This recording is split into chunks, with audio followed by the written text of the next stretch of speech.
বুধবারে চট্টগ্রামের শীর্ষ সন্ত্রাসী ডেভিড ইমন গ্রেপ্তার হয়েছিল, আপনারা জানেন। সে বিষয়ে চট্টগ্রামের পুলিশ সুপার এই মুহূর্তে কথা বলছেন, আমরা সেখানে যুক্ত হচ্ছি। চট্টগ্রাম রেঞ্জের সম্মানিত ডিআইজি আব্দুল কুদ্দুস চৌধুরী স্যারের নির্দেশনা এবং প্রত্যক্ষ তত্ত্বাবধানে আমরা কিন্তু এই অঞ্চলের আইন শৃঙ্খলা রক্ষায় নিয়মিতভাবে আমরা কাজ করে যাচ্ছি এবং তারই ধারাবাহিকতায় আপনারা দেখেছেন যে রাউজান, ফটিকছড়ি, রাঙ্গুনিয়া এই এলাকায় যে সন্ত্রাসীদের তৎপরতা এবং এর ফলশ্রুতিতে গত 13 জুন 2026 সালে এই পাহাড়তলী এলাকায় আলোচিত যুবদল নেতা মাসুদ চৌধুরীকে প্রকাশ্যে পাহাড়তলী এলাকায় প্রকাশ্যে যে গুলি করে হত্যা করা হয়, এই ঘটনার সূত্র ধরেই আমরা কিন্তু কাজ শুরু করি তখন থেকেই। এবং এই ঘটনার সাথে যারা যারা জড়িত ছিল প্রত্যক্ষভাবে এবং পরোক্ষভাবে সবাইকে আমরা শনাক্ত করতে সক্ষম হই এবং তখন থেকে তাদের পিছনে আমরা লেগে থাকি। এইটার পিছনে কাজ করতে গিয়ে আমরা তাদের সম্পর্কে এই যে আমাদের যে গোয়েন্দা তথ্য, স্থানীয় তথ্য এবং আমাদের যে তথ্য প্রযুক্তির চুলচেরা বিশ্লেষণ, এটা করে আমরা গুরুত্বপূর্ণ অনেক তথ্য পাই এবং এই ধারাবাহিকভাবে আমরা কিন্তু লেগে আছি তাদের পেছনে। লেগে থাকার একটা পর্যায়ে গত 22 তারিখে, এই মাসেরই গত কয়েকদিন আগে 22 তারিখে আমরা ওই মামলার, যেটা মাসুদ হত্যা মামলার অন্যতম আসামি এবং এজার নামী আসামি ইলিয়াস ওরফে ধামা ইলিয়াস, তাকে কিন্তু আমরা গ্রেপ্তার করতে সক্ষম হই। এটা ঢাকা থেকে, ডিএমপি এলাকা থেকে।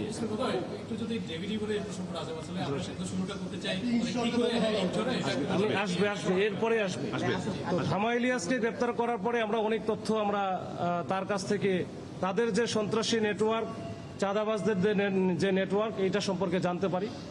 এর মধ্যে আপনারা দেখেছেন যে গত কয়েকদিন আগে সিএমপি এলাকায় যে ইন্টারনেট সরবরাহকারী প্রতিষ্ঠান ডিডিএন, এইখানকার যে মালিকরা, সত্ত্বাধিকারী, তাকে ফোন করে যে 2 কোটি টাকা চাঁদা দাবি করা এবং সেই সাথে 2-1 দিনের মধ্যেই সেখানে আবার ওই যে গ্যাং, কিশোর গ্যাং যারা আছে এদেরকে দিয়ে হামলা ভাঙচুর করা, এইসব ঘটনার প্রেক্ষিতে আমরা কিন্তু তার কাছ থেকে গুরুত্বপূর্ণ কিছু লিড পাই। এই লিড পাওয়ার পরপরই আমরা কিন্তু বিভিন্ন জায়গায় আমাদের এই জেলা পুলিশ চট্টগ্রামের কয়েকটা টিমকে আমরা ভাগ করে দিই। ভাগ করে এক একটা টিম এক এক দিকে আমরা পাঠাই এবং এটা কিন্তু একদিনের কাজ না, এটা কিন্তু হুট করে হয় নাই। এটার পিছনে অনেক শ্রম আছে, অনেক পরিশ্রম আছে, অনেক তথ্য প্রযুক্তির বিশ্লেষণ আছে। এটা করতে গিয়ে আমরা তখন যে বিষয়গুলো আমরা পাই, যেটা হয়তো আপনারা একটু জানতে চাচ্ছেন, যে এই যে ডেভিড ইমন বা সন্ত্রাসী ইমন, এই যে তাকে যে ধরা হলো, তো এই ধরার পিছনে আসলে অনেক কাহিনী আছে। জাস্ট ছোট করে 1 মিনিট আমি একটু বলি যে তারা কিন্তু অত্যন্ত ধুরন্ধর এবং খুবই চালাক এবং তারা কিন্তু কোনো নেটওয়ার্কের বাইরে থাকে। বলা যায় যে তারা ওইরকম সিম ইউজ করে না, সব বিদেশি নাম্বারগুলো ব্যবহার করে, অ্যাপসের মাধ্যমে তারা কথা বলে। এইটার ভিতরে ঢুকে কাজ করা এত সহজ সাধ্য বা 1 দিনের বিষয় বা 2 দিনের বিষয় না, এটা অনেক দীর্ঘদিনের বিষয়।